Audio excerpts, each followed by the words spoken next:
Peace, everybody. How you doing out there? Welcome to Reset Sundays.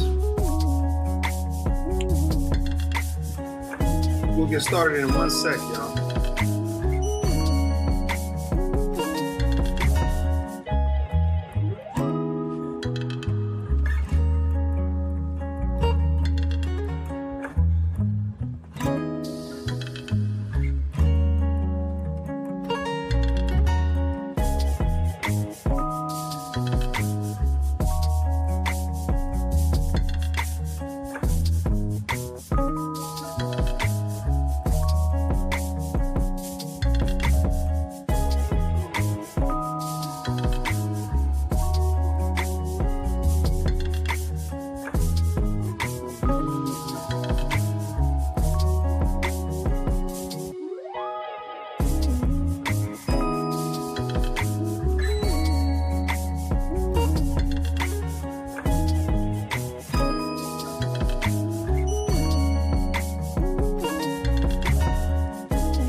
All right.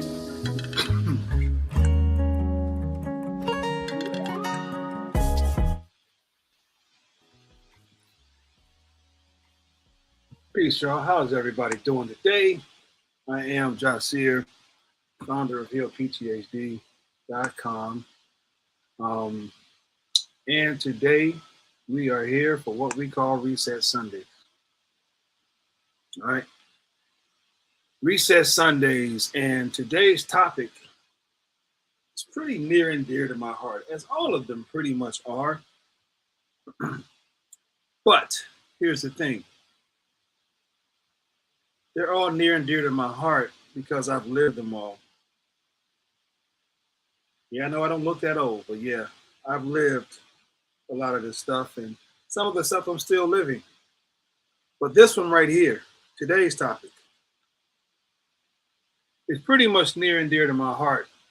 And I want to bring this conversation into reality because of a few things. Number one, when I saw the BET Awards, I was just totally disgusted.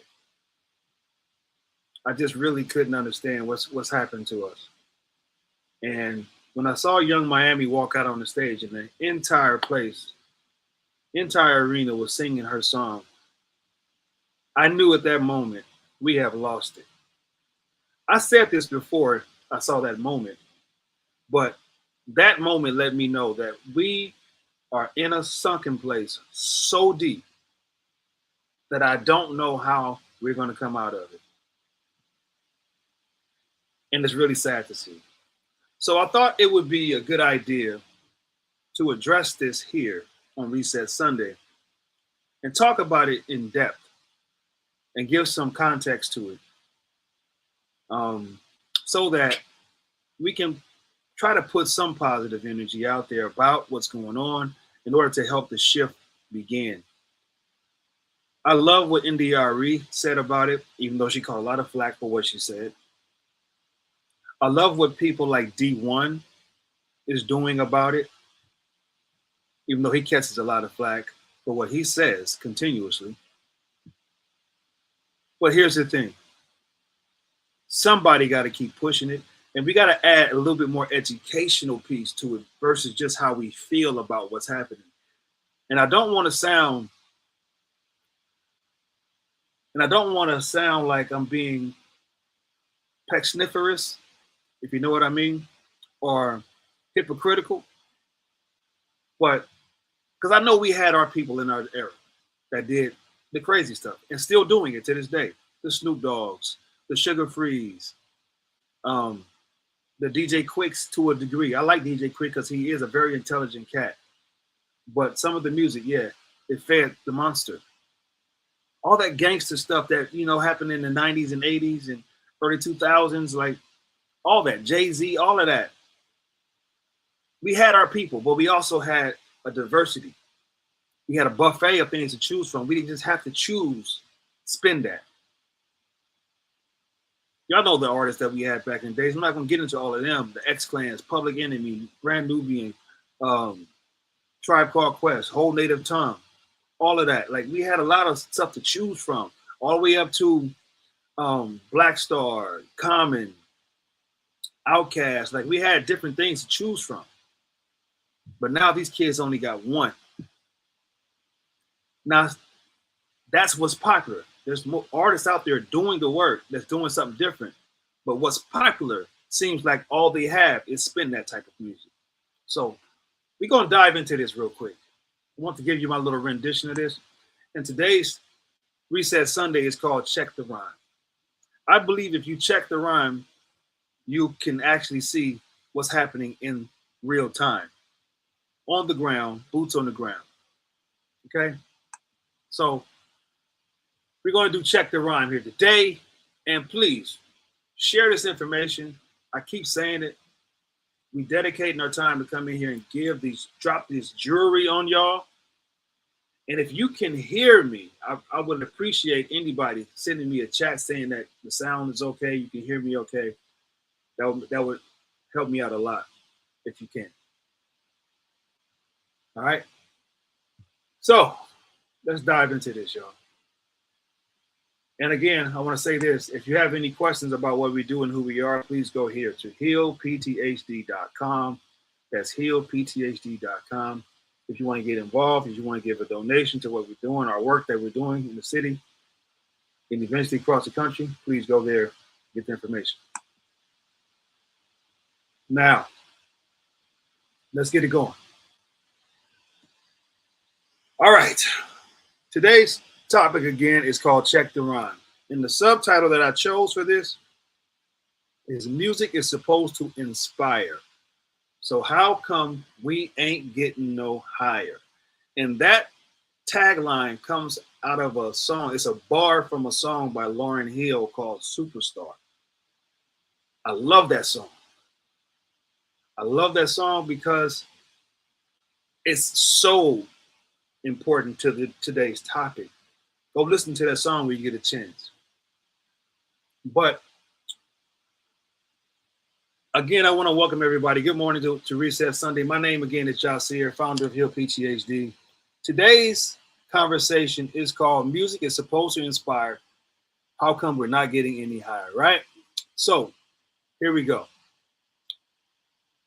Now, before we begin, let me make something clear. This is not a conversation about censorship. I don't believe in censorship at all. But I do believe in responsibility. I do believe people have a responsibility to what they put out in the world, right? I do believe people have a responsibility to what they put out in the world. And if we're not careful about what we put out as artists, we know that what we do will affect somebody else. And we'll get more into that in a minute. This is not a conversation about blaming an artist. We're not pointing the finger. We're not trying to shame Young Miami or anybody, Snoop Dogg's or anybody. A lot of times people are a product of their environment.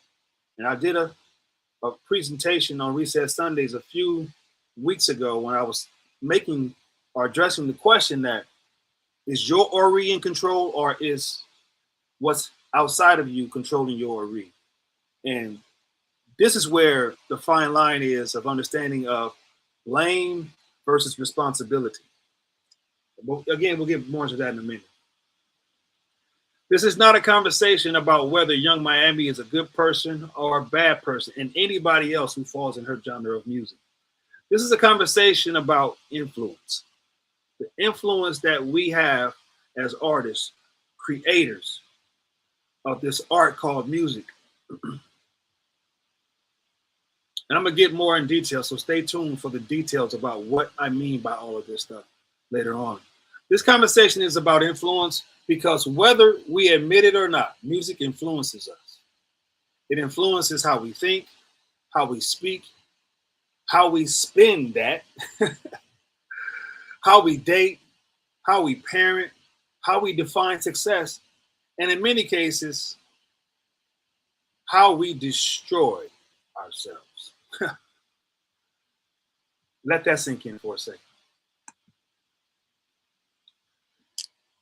I want to let this be known. Music is a tool or a weapon. One of the most central teachings of PTHD is this.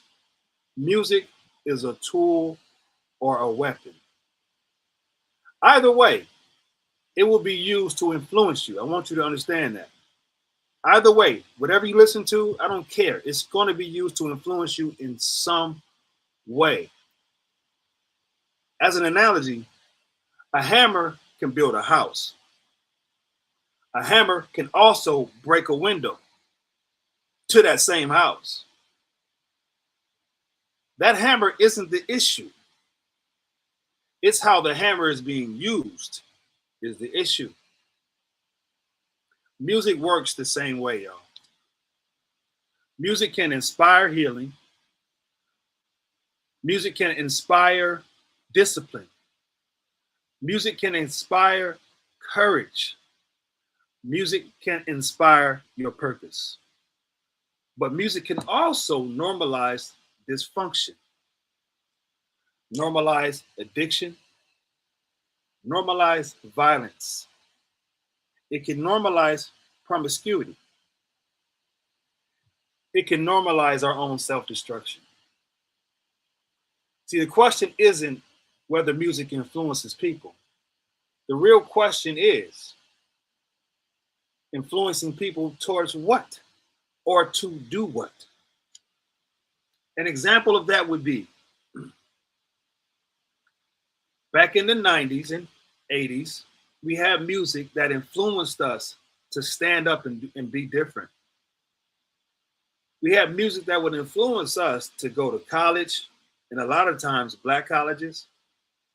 We have music that would influence us to begin to take the dive into our history as a people.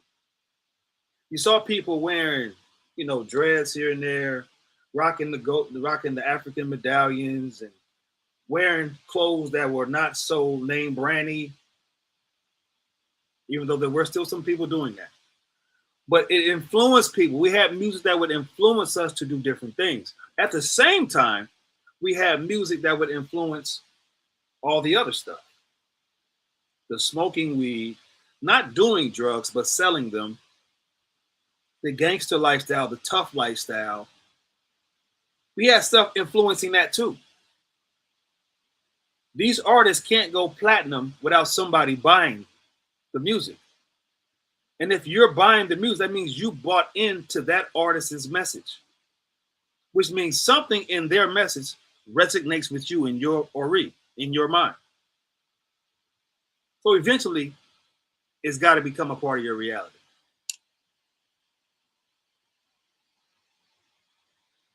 Lauryn Hill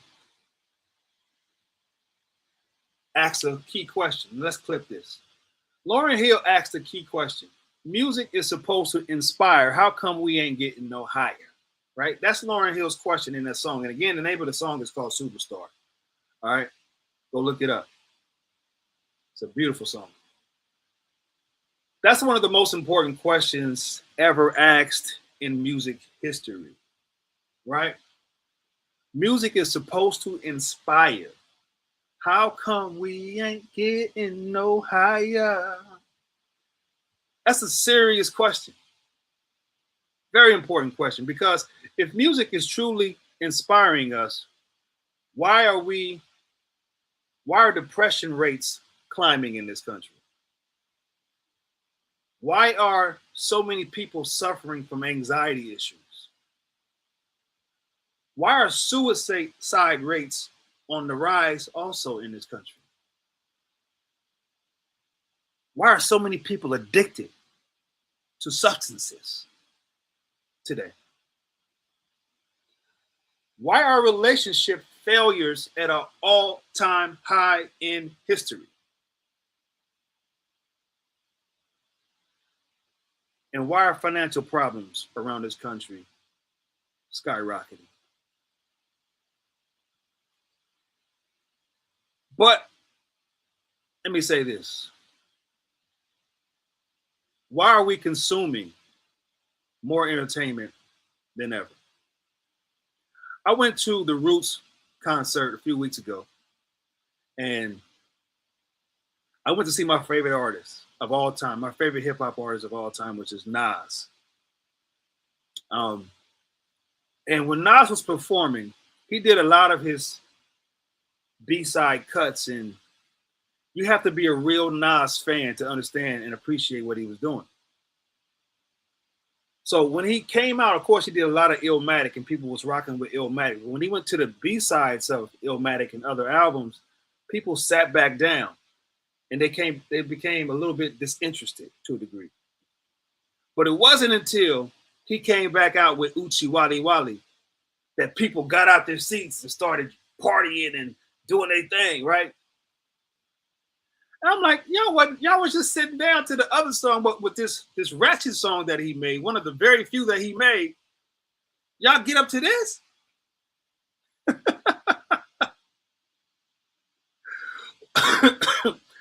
we are consuming more entertainment than ever, but becoming less fulfilled at the same time. Remember how the civil rights movement had James Brown in them and Marvin Gaye and other artists, Donny Hathaway and all these people, and they even had a huge concert at the Coliseum out here in LA. Very historic concert. It was a movement behind it. It influenced them to fight back and say enough is enough in this system. We're not taking no more. That was fulfilling.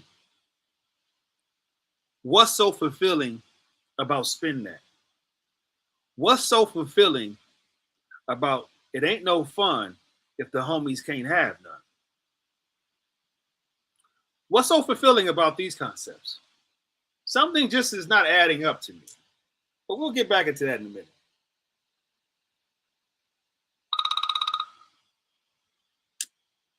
We'll get back to that in a minute.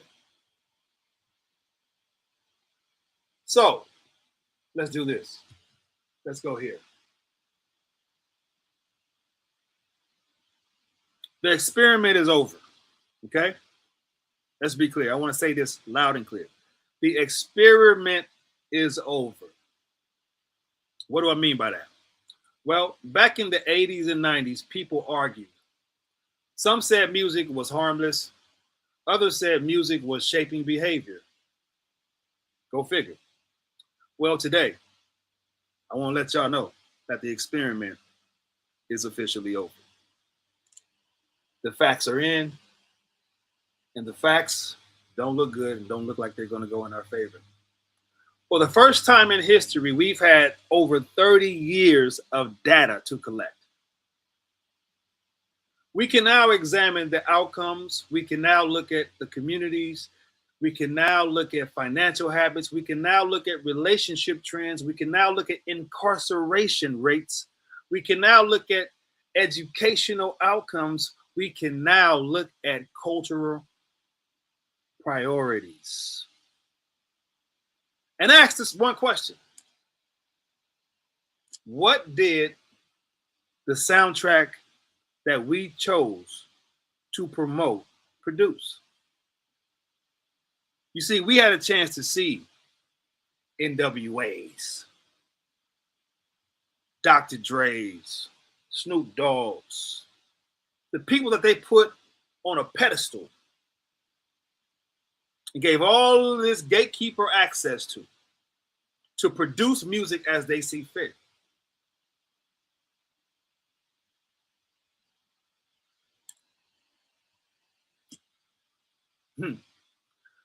Let's look at the progression of NWA, Death Row, The Chronic, Cash Money, the rise of gangster rap, the rise of drug culture, the rise of hyper-materialism, the rise of strip club culture, the rise of get rich or die trying. Then something happened. The street hustle evolved. Now we have scam culture, fraud culture, flex culture, clout culture, fake it till you make it culture. The language changed, the spirit stayed the same, the message remained. Get money, no matter what. No matter who you hurt, no matter who you got to step on. We have the data now to know what happened. And those of us who were around at those times know better. We know what happened. We got a chance to see what happened to our friends, family members who got caught in that web and in that rapture, as Anita Baker says, got caught in the rapture of all of this stuff that we chose to put in our playlist to be entertained by. We know what happened now.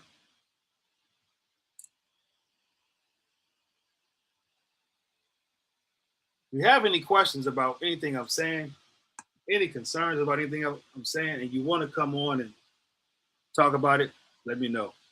I have a few minutes towards the end of this presentation. But right now, I want to talk about this one. Young Miami, Spin That. Let's examine a few bars of this.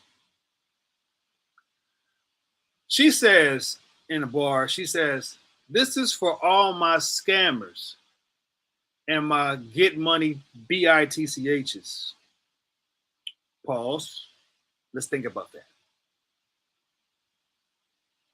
This is for all my scammers and my getting money BITCHs. Notice that scamming isn't being condemned, it's being celebrated. It's an identity. It's a badge of honor for some weird reason. It's a community of people who actually obviously do this. Me being in Atlanta for a couple of years, I saw it everywhere. You can't even move into an apartment without fearing to be scammed in Atlanta.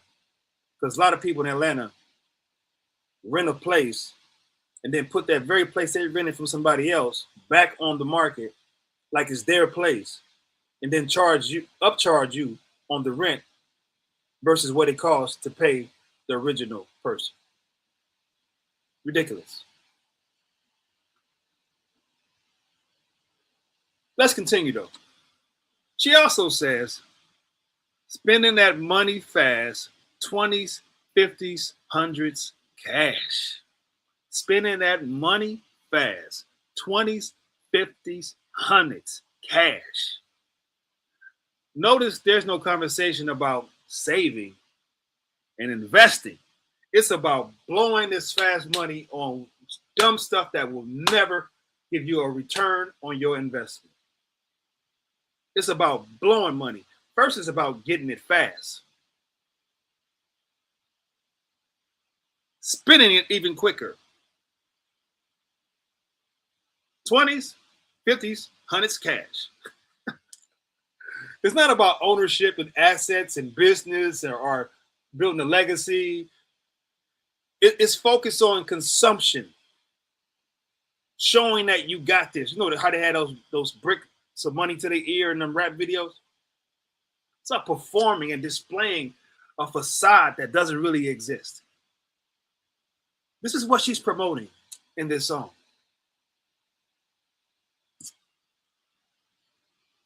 One of the greatest tricks played on our community is confusing wealth with evidence of spending. This is one of the biggest tricks that was played on us.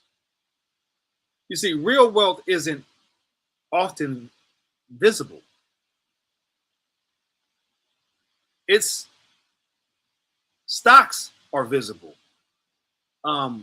Equity is invisible. Ownership is invisible. You don't see that. People don't walk around with their stocks and bonds on them. They don't walk around with everything they own, hopefully, on them. They don't walk around with their real estate on their neck. Not real wealth, right? People who really have it. Look at the people now that have the money. Jay-Z, for the first time, I've seen him in a long time. When I saw his performance yesterday, he did yesterday at Yankee Stadium. A $5 million watch. He had some gold chains that looked like vibranium on. I don't know what that was, but they were crazy looking. But they look dope. But see, Jay-Z is a billionaire. He can do that thing, right? Should he, though? Because most people that he's in boardrooms with don't dress that way. He's dressing that way for the people he's talking to, the people who come from the hood, who respect a man who wears their wealth on their chest and their wrist. But see, Jay-Z's already secure, so he can do this and go back to his mansion, his estate in Malibu somewhere. While the people that are in the hood idolize him, and he knows that. But he also knows, flipping the script, that people that are in boardrooms with him don't dress that way, nor do they probably respect that.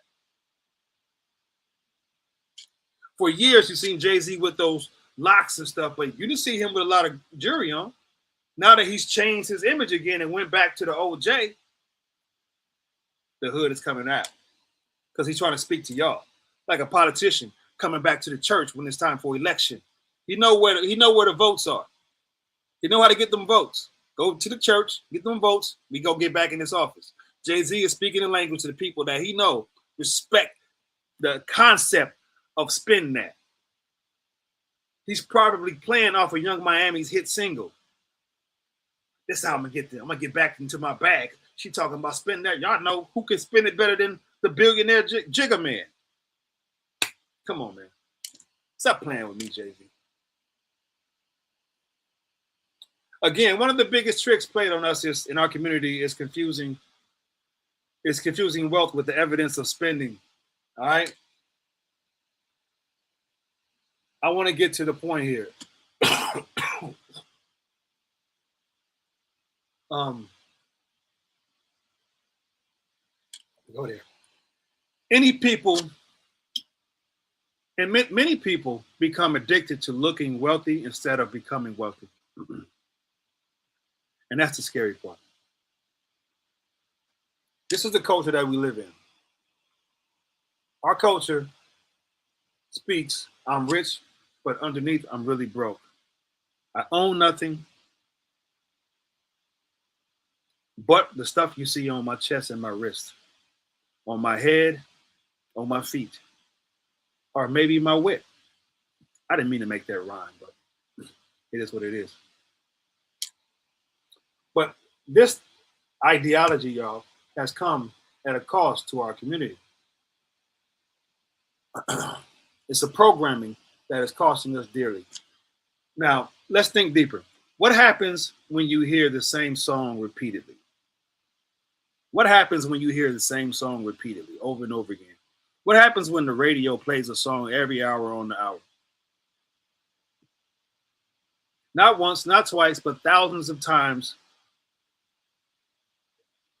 year after year, decade after decade, you hear this music.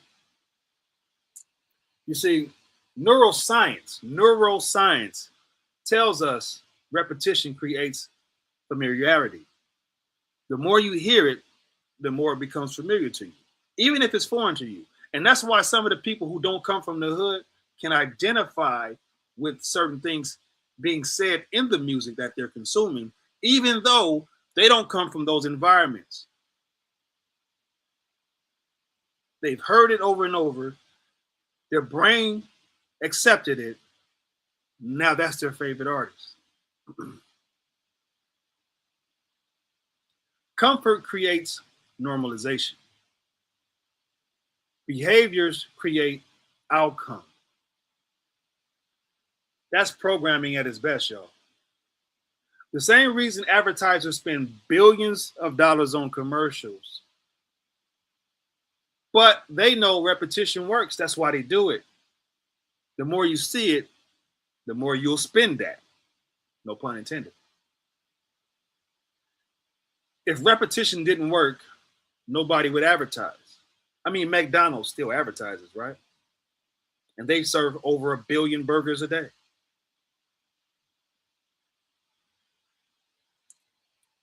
Let me ask you a question. I got a question. It's serious. It's cancer. All right. Let me ask you a question. What if your playlist was programming you? Well, remember, the key question is to do what? And what if our playlist is programming our community? What if our playlist is programming our children? And remember, the key question is to do what? What is it programming us to do? Every playlist that we have created, that we've heard, and a playlist can even be an album, a record, a CD, a tape, an 8-track, a download, a stream. Every playlist is a curriculum. Every artist is a teacher. Every song is a lesson. The only question is, what lesson are you learning from this playlist? If your playlist constantly teaches revenge, chaos, consumption, consumerism, lust, materialism, scamming, violence, drug use, drug sales, then eventually those ideas become familiar. And familiar ideas become accepted ideas.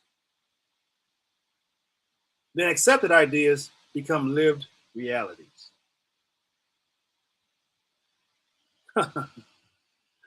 Let's make the PTHD connection in all of this. Like, again, you know, we do PTHD work over here. So let's make that PTHD connection to all this information that I'm giving y'all. So when we talk about post-traumatic hood disorders, we're talking about environmental programming. You see, these artists are talking about what they've seen. A lot of artists say the same thing. I've heard Tupac say it. I've heard Snoop Dogg and them say it. Dr. Dre and them say it. Like Eazy-E and them say it. Like, they're only talking about what's going on around them. They're the news reporters of their environment. So now when somebody else hears this in another city, let's say it's NWA straight out of Compton in '88. Somebody in Brooklyn, somebody in Bed-Stuy, somebody in South Side of Chicago, somebody in Detroit, somebody in Fifth Ward in Texas, somebody in Houston, somebody in Atlanta, East Point, Cascade, West End. They're going through the same thing. They're seeing the same thing. They're seeing the same struggles in their neighborhood. So when this artist comes out, they identify with it. Their brain starts to accept it, and it really becomes like normalization. And to eventually it becomes what they call culture.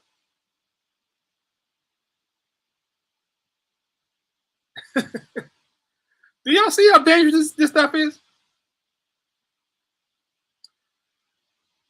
Yes, many of us grew up around, surrounded by the violence, poverty, scarcity, abandonment, addiction, hopelessness even. I lived a thug life, baby, I'm hopeless. Ain't that what Tupac said? Hopelessness. Music often becomes our teacher in those scenarios.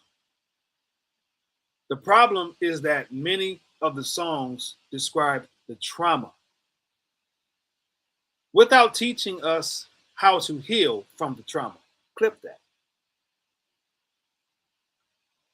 They diagnose the wound, but never prescribe a treatment.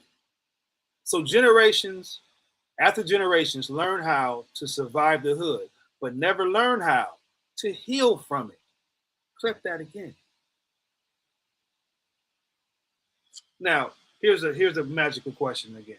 I'm almost done here, getting to the end here, right? What if our playlist changed? What if it changed? What if we became the new DJs in town and controlled the music that came out or got put on this pedestal? Imagine if every day you listen to music with a message about ownership, knowing your purpose, being disciplined, healing what hurt you, self-respect, community, unity, financial literacy, and spiritual growth. What if we listened to that soundtrack every day? What if we played that playlist every day? How different might your thinking, our community thinking become after just 1 year? What do you think would change?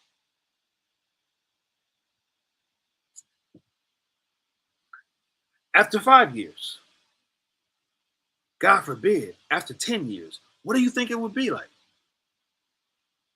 Because the same mechanism that can program dysfunction can also program growth. I told you guys, it's a tool or it's a weapon. The hammer can put a nail up and build this house, or that hammer can bust the windows out in that house. It's a tool. We ain't blaming the hammer. We're blaming how the tool is being used. So if we chose to use this tool in the right direction called music, how would it look? It would look like it did in the 88s when we wanted to go to black colleges and say, forget the man, we're going to do our own thing. It would look like 68 when James Brown was singing, I'm black and I'm proud. It would look like Public Enemy talking about fight the power. It would look like Ed O.G. talking about being a father to your child, which is a misnomer that black men don't take care of their kids. It would look a lot different. It would look a lot different if we just fired the DJs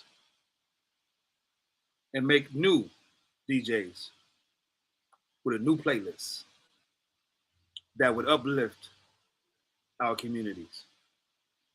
Is there a space for music like this? Maybe in some underworld, but it shouldn't be. It shouldn't be put on this pedestal that it's on.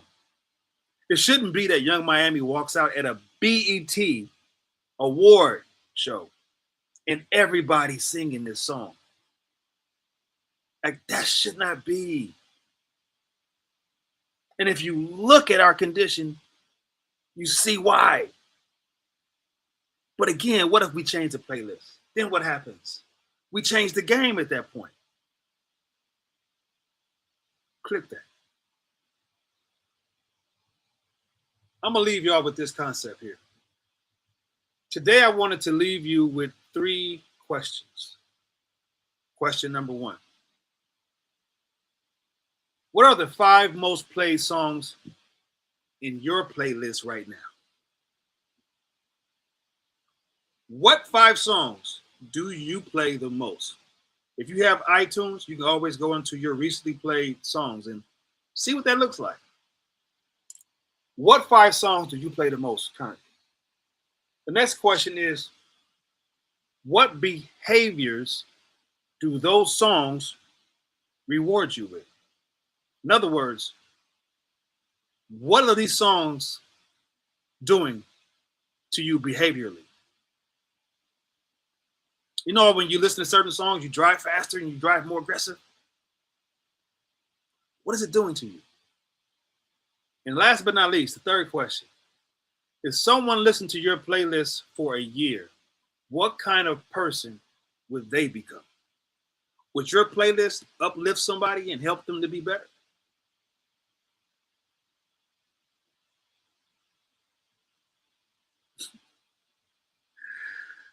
Your playlist isn't just entertainment. It's education, it's influence, it's repetition, it's programming. And whether we realize it or not, we become what we repeatedly consume. Again, Lauryn Hill asked the magical question. Music is supposed to inspire. How come we ain't getting no higher? Clip that. Maybe the better question today is, what would happen if we intentionally chose music that elevated us instead of merely entertaining us? Because music is a tool. Music is a weapon. Either way, it's being used to influence you. The question is, who's programming your mind? And are you okay with the results? Are you okay with the community that we have today? If you're not, it's time to shift DJs and make a new playlist. I want to thank y'all for watching this. I appreciate your time. If you want to support us, you know what to do. If you want to support us, you know what to do. Go to healpthd.com. Get involved at the least. Get involved with what we got going on at the least. And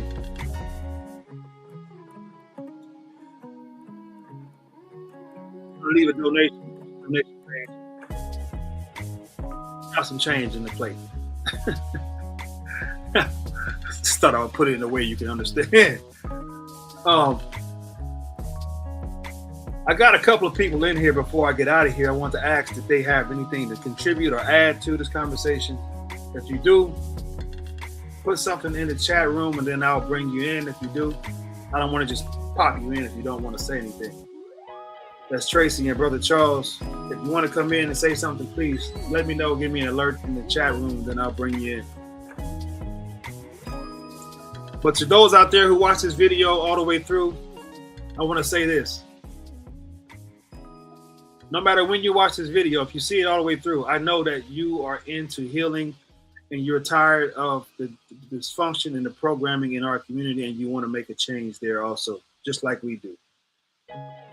And I want to encourage you to seek help. Even if you don't come to Heal PTHD, seek help somewhere. I got my first dose of PTHD going to therapy. Maybe you should try to do the same thing. But if you want to get more information from people like me who've been down this road, and a few of the therapists that we do have on our team that can help you beyond my pay grade, I want to encourage you to get involved and do something about what we call hood-based trauma. Because I got one piece of evidence and information for you. It's not going to change without you making the shift yourself. So get involved is what I'm trying to say in your own healing. My brain brother Charles in, like he got something to say about this. Let's see what that is. Brother Charles, what it do? Hey, what it do, brother? What it do? Can you hear me? I can hear you. Yeah, I'm just trying to figure out how to work this thing. Yeah, about what you're saying is very essential because I think that generationally, the culture has been led by the music that was playing, the thoughts and the frequencies of that particular time. You look at every single generation, especially with, like, let's just say rock and roll. At first, it was downplayed a lot because you had Chuck Berry and a bunch of brothers going, going pretty tough with it. And then after a while, it eventually got accepted. But the people who accepted it were the young white Americans at that time. And over time, that vibration, the seeds that were planted, it just grew into something else. And it just kept growing. So the music is essentially important when we're talking about the youth. Now, as far as the people that have matured, they're motivated by other things. But the youth, I think they outnumber the mature Americans for the most part. So it's really important. Things were different. Things were very different. I found a medium when I was younger with Tupac. when he would go at it about, the struggles of young black males at the time, and then also dealing with the street situation, out there in Cali and various areas where he was staying. But music is very important. I've read stories and information where the executives in the 90s came up with a plan to try to change the music, to try to change the vibration. Back in I'm glad you said that. I want to ask you a question real quick. I'm sorry to cut you off, but I want to ask you a question real quick. They did have that meeting, they say, right? But who's more responsible, the label or the artist? Well, the artist is going to be the artist. For every Tupac, well, not Tupac, I'm going to say MC Ren, we had a KRS-One. We had options back then. You know what I mean? So if an artist was to choose to go down a certain lane, then if people wanted to listen to that, they could. And then if they had conscious music, we could listen to that. You see what I'm saying? But at some point, they're still making this music today, though. They still got artists out here making good music. It's not just all that. I don't know if we have as many conscious rappers as we used to. I mean, they're out there, but are they getting airplay? You know what I'm saying? That's the question. See, the industry is responsible for propping these people up. That's right. That's what they're responsible for. But it's still the consumer's choice of what you want to listen to. Yeah, and at the same time, it's the artist's responsibility to what you allow this machine called the industry to prop up. There's a thing, I'm doing a presentation in a couple of weeks. It's called Ashe. And I'm going to go into all of this in that situation because every person that is an artist has Ashe. That's why they're such a big artist. Tupac had awesome Ashe. Jay-Z has Ashe. All these artists that we're naming, even down to the Young Miamis, they have a level of Ashe that they don't understand. And their Ashe is designed to come out of their mouth and affect other people spiritually. That's right. And it's being wielded and used in the wrong direction. And that's why I do hold the artists accountable to what they're doing.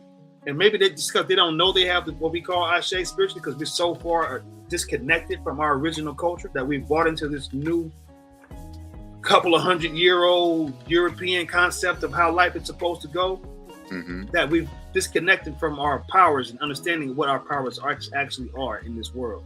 That's why we're in the position that we're in. And it's not just the label. The label is benefiting from our lack of understanding. Overstood. And then I think that on the independent side, things are getting a lot better where artists can independently, not actually being controlled contractually by these companies, and they can get out there and make their own money and speak their minds how they really want to speak it. And I think that just like the news, man, people got to go more independent because there's a lot more channels and exposure out there going on. There's a lot of good music out there now, brother. It's just that you got to kind of find it and run across it and get with the algorithm. And that's all I got to say about that. Ashe. Okay. Thank you for joining me, brother. Appreciate your time. Platform going. Ashe. Ashe. With that being said, we're going to end it right there, y'all. I thank y'all for watching. I thank y'all for joining us today. Again, if you like what we're doing here at Reset Sundays and at Heal PTHD in general, please share this video with people. Don't just be on Facebook and social media sharing your burgers and your fries and your new shoes. Share something that can help somebody. Spread the word. Let's get this information out here. We're here every Sunday at 10 a.m. Every Sunday at 10 a.m. Share that information too. Let's grow it. Eventually, I want to see this whole thing with a bunch of people in the platform discussing this, talking about it. We'll get there eventually.